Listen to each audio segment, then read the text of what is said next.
Eclipsium begins with your in-game character cutting out their own tongue. What follows is one of the strangest games I have ever played, and although its narrative is so vague, so open to interpretation that you could read it in so many ways that are applicable to your own life, I cannot think of a more apt opening for this game. Eclipsium is the journey you go on to find her. Who that is, we don't know. We're fed disparate and often nonsensical cutscenes that give us a glimpse. All that we know from this game's description is that we're a man and we're trying to find her. The journey starts in a hospital. You don't know if you're seeing from her perspective or your own. You don't know why someone's heart has been stolen, or if they're in danger, or if these crowding figures are here to help or hurt. You don't know if the her you're looking for has already passed on, or if there's still time on that recurring clock for you to save her. All that's certain is that you wake up in a hospital room and there's a pair of scissors in the drawer. How far would you be willing to go to find someone that you've loved and lost? What would you be willing to do to yourself if you thought it could bring them back? If you have a loved one in mind, you might find that you don't want to give an exact answer because the thought of what you'd actually be willing to go through might get a little bit dark and disturbing. Eclipsium feels like a game that wants to give dark, disturbing answers to those questions. How far would we go? What lengths would we go to? Throughout the experience, you'll donate parts of yourself to this quest. Without hesitation, your in-game character will cut out their heart, their eye, they'll pull out ribs just so they can climb an obstacle that's in the way. You'll walk through kaleidoscopic hallways. You'll narrowly avoid tentacles of meat that cling to the dark. You'll willingly set your own hand ablaze just to have a light to guide the way. And you'll do all of this through paradoxically vivid graphics that are inspired by early first-person games from the 80s and 90s. Eclipsium has absolutely been made to disturb rather than entertain. It forces you to grapple with loneliness, eerie liminal spaces, and losing parts of yourself you think of as vital. And for how nonchalant your in-game character is about all of this, you as a player will have uncertainty in your every step. This is a game that feels like its developers have committed their most disturbing thoughts about loss, their nightmares about losing someone, and personal experiences of regret to the page, in such a way you question whether you should even be reading them. Playing this game somehow feels like you're reading someone's diary, like you've stumbled upon secrets that were never designed to be read by anyone save their keeper. But instead of doing the right thing, instead of closing the book and never telling a soul, you keep playing, tricked by your own curiosity into reading just one more sentence in the hope for a new detail that might explain why this person has imagined such horrific things. It's for that reason that the opening of this game couldn't feel more appropriate. You're about to embark on a horrific journey through the darkest parts of someone's psyche, and the cost of entry is an oath of silence, so you never breathe a word of it to anyone. In some ways, it's fitting that Eclipsium is so open to interpretation. It often reminded me of taking a Rorschach test. Yes, the game is showing you disturbing things, but by not defining them with a clear narrative or depicting them with a high-res visual style, its developers invite your mind to find its own dark meaning for all of it. Even in a more literal sense, the artwork of this game is just vivid enough to let you know what you're looking at. But there are so many things that will catch your eye and encourage your brain to see what it wants to. Are you reading the developer's diary in Eclipsium? Or are you really reading your own? Many Nights a Whisper is one of the most interesting video games I played in 2025, and it doesn't even call itself a game. Its creators call it a short interactive essay on dreams, pressure, and expectations. You play as the Dreamer, an athletic champion who's been chosen for a generational ritual that could determine the future of the entire planet and everyone on it. Using a sling on your left arm, you have to do the seemingly impossible. You have to shoot a small flaming rock across the sea and light an enormous torch. During this ritual, you will have one shot and one shot alone to hit your target. Your sling is made from the hair of the people inhabiting this world. Each night, they come to visit you one by one, placing their long braids through a hole in the wall. On the other side of it, they speak to you about their lives and what's led them to you, ultimately making a wish. Cut their braid, add it to your sling to give it more power, and their wish will be granted should you land the ceremonial shot. If you don't take their braid, you deny their wish. But if you don't accept enough wishes, your sling won't gain enough power to reach the torch. Even if you accept all of the wishes and have a massively powerful sling, you still need to aim exactly right. With the tool on your arm, you literally wield the hopes, dreams, and expectations of everyone that's counting on you. So you might think you're doing someone a kindness when you accept their wish, but you're also putting more pressure on your shoulders each time you do. You can train and practice the shot and get extremely familiar with the sling you're shooting with, but when it comes to the ritual, you will only ever have one chance to land the perfect shot. If you watched my video on Clair Obscur earlier in the year, you'll know that I frequently deal with perfectionism. So when I first played Many Nights a Whisper, it felt as though the game was all about that one single shot during the ceremony. For that reason, it felt like reading my own journal of self-critical thoughts and forcing myself to grapple with them. If you miss that shot at the end of the game, there are no save points or do-overs. You need to play the entire 90-minute game from the beginning if you want to succeed. But what stands out more on a second playthrough is the trust that these townsfolk are putting in you. This isn't a game about your own inner monologue, it's a game that asks us what right we have to judge other people's. Pretty much all of them are anonymously telling you intimate details about their lives, each one reading their own diary to you from the other side of a wall. They're all sharing things that they've been too scared to bring up with anyone else. It's almost like you're hearing their prayers. Who are you to be hearing these secrets? Who are you to be trusted with the important wishes of these people and decide whether they're worthy of being granted or not? All the while, what sacrifice do you make beyond your ego when it comes to the ceremony? Other people in this world are the ones who really need that torch to ignite. Many Nights a Whisper mounts so much pressure on you because of its lack of a do-over, but if it weren't for the ethical dilemmas the characters you meet present you with, it wouldn't be half as good as it is. Have you ever parked your car, gone about your business, come back out, and had no recollection of where you parked? For the most part, this is a harmless scenario, but for a split second, you have lost your car. What if it's gone? You did park it here, didn't you? Suddenly the confines of the car park are endless. In your mind, an ever-expanding set of rows and columns stretches before you, limitless cars, and none of them yours. A Dream About Parking Lots seems like a game that's based solely around that split second of panic, played out in a recurring dream.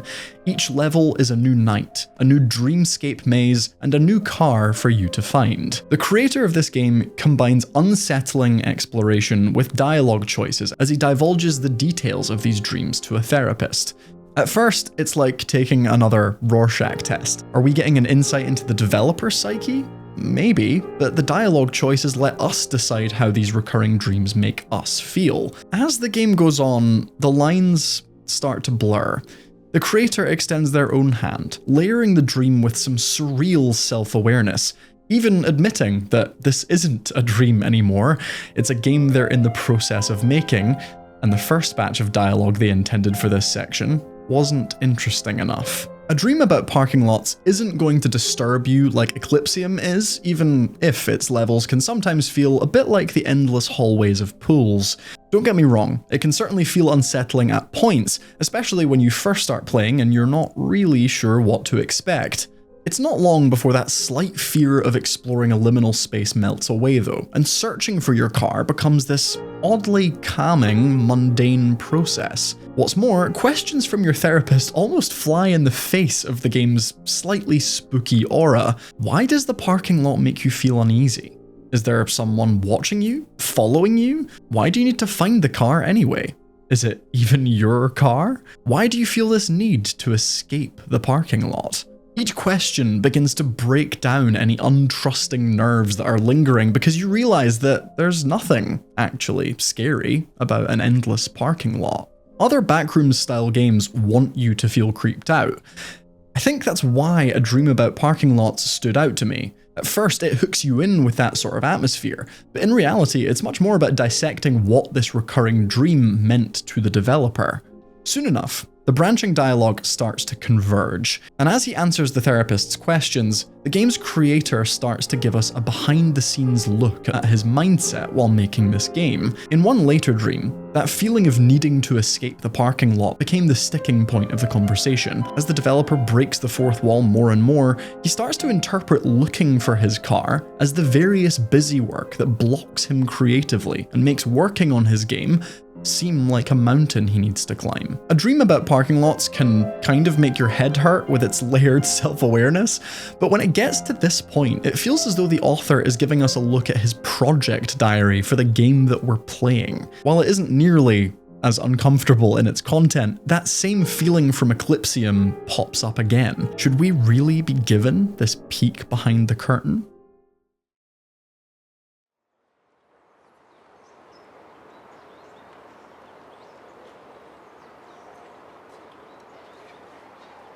I put off playing Wednesdays for a big chunk of the year.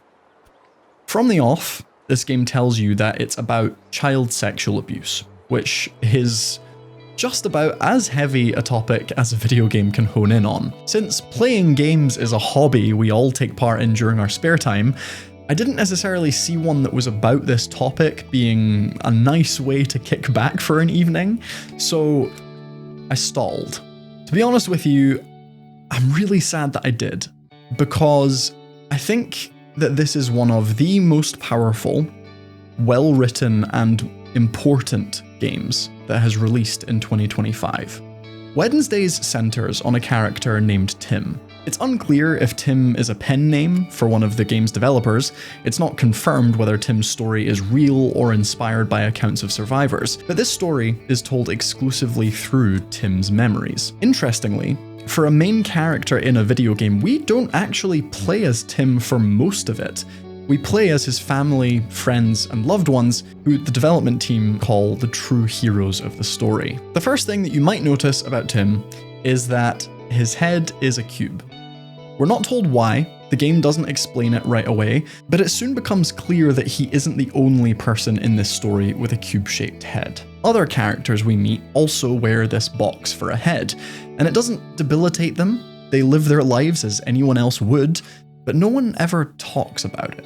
Sometimes, Tim will grasp it, almost as though it's about to burst open, and his hand is the only thing keeping that from happening. The more we learn about each box-headed character and the more context we have for Tim's story, things start to add up. Just like Tim, all of these characters are survivors of CSA and incest, and without anyone addressing it, without anyone talking about it or living their lives any differently, you start to slowly realize just how many of them are walking around, going about their own business, and never telling a soul. As dark as Wednesdays might sound, it's a surprisingly bright game, both in its tone and the handling of its subject matter. It highlights how frighteningly common issues of incest and child sexual abuse are, but it's also about hope and how healing from these kinds of childhood experiences is possible. Wednesdays is filled with bright, watercolored illustrations and charming music, and that in no way feels like an attempt to gloss over the horrors the game discusses. On the contrary, that approach feels like a protective armor around the player. Something I love about Wednesdays is how sensitively it's all presented. The game has trigger and sensitivity warnings for each chapter, and everything is skippable if it starts to make you feel uncomfortable. This is the sort of care that can only be given from experience of dealing with these topics in depth. But given how common this game knows these issues are, I'm so glad that it chose to protect cube-headed players from potential triggers. A big part of that protection comes from the structure of Wednesdays. The first time we see Tim, he's sitting at his desk. It's a simple sketch with no colour, but it somehow conveys that he's sitting in the dark. Tim reaches for his computer and turns it on. Suddenly, the screen ignites with colour. A theme park management game from Tim's childhood launches, and we're greeted by a whimsical orca who welcomes us back after years of not playing. And just like that, we get to work, building a theme park in this carefree world that Tim is escaping to. This is the first thing we do in the game, and it's a little bit jarring, seeing as you know from the trigger warnings what this game is supposed to be about. What's the catch, you think to yourself? When is the rug going to be suddenly pulled out from under you? Then we start building rides, and each time we do, the orca gives Tim the chance to revisit a memory from his early life. Tim isn't just here to play an old game, he's come to meditate on things from his past. Now, before you get the wrong idea, I want to make it clear that none of these flashbacks are gruesome depictions of traumatic experiences. They're a carefully collated mix of memories that Tim has reprocessed as he's come to terms with what happened to him. It's very common for survivors of CSA to repress memories entirely, so many of them grow up with no recollection of what happened, often until a trigger starts to awaken latent memories. Healing from this can then involve recontextualizing older memories with an adult's eyes, and this is what Tim's journey through Wednesdays is all about. Flashbacks in the game span from early childhood experiences to his first experiences of adult relationships, to throwaway conversations he now has a new appreciation for. The otherwise random theme park management serves as a hub world for the game's chapters, but it also serves as a refreshing break from the game's subject matter. If you found one scene particularly difficult to play through, you can spend a little while decorating your park, cleaning up the shoreline, or otherwise cleansing your head with some nostalgic charm. When you do venture into one of Tim's memories, you'll realize that Wednesdays is a game about talking, not talking, and how difficult it is to break a silence. Even if you aren't discussing themes of child sexual abuse, sometimes sharing what's in your heart with a loved one can feel insurmountable. Like the words are ready to be said, but your mouth is rejecting the action of saying them. Mechanically, Wednesdays manages to convey that feeling with ease. There are multiple times throughout the game when a character will want to say something. You can see one of their dialogue choices appear, but when you click on it, it disappears, and they don't say anything.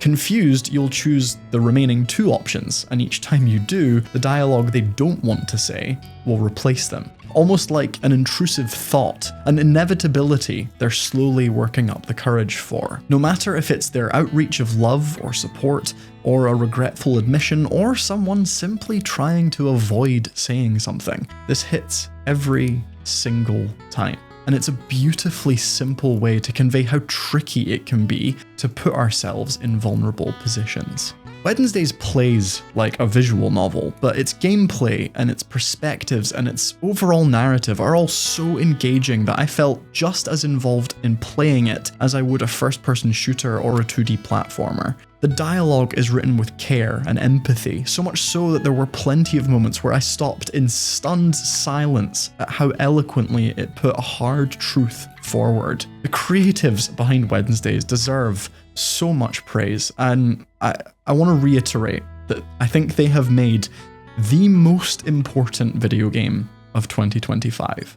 CSA doesn't get spoken about very often, let alone in a video game, despite some estimations that a shocking 1 in 10 children will experience this kind of harm before they turn 16. We explore it in this game through a character's experiences, but regardless of whether it was inspired by a true story or not, it feels like a diary that's completely different from the others I've mentioned in this video. Wednesdays isn't trying to blur the lines between the developer's lived experience and your own. This is Tim's diary, and there's no call to action for you to join him in sharing your experience, even if it might inspire you to. It also doesn't feel like reading something you shouldn't be, like Eclipsium's disturbing imagery or Many Nights a Whisper's secret wishes. This diary has been shared with us willingly, with its author inviting us to read it in the hope that it'll help others to heal from their experiences. I'm very grateful to all of the games that I mentioned in this video, especially the ones whose developers reached out to me with the chance to play them. I am always really happy to hear from developers, so if you're out there watching and you're working on something that you think I might be interested in, don't hesitate to shoot me an email. It has been another great year for my YouTube channel, and so I'd like to thank all of you so much for watching. I already have some really cool projects in the works for 2026, so I hope you'll join me on the journey by hitting the subscribe button. Have an amazing end to your year, whatever form that may take, and comment down below if you have more examples of games that feel like diaries. Thank you so much again for watching, and tune in next time.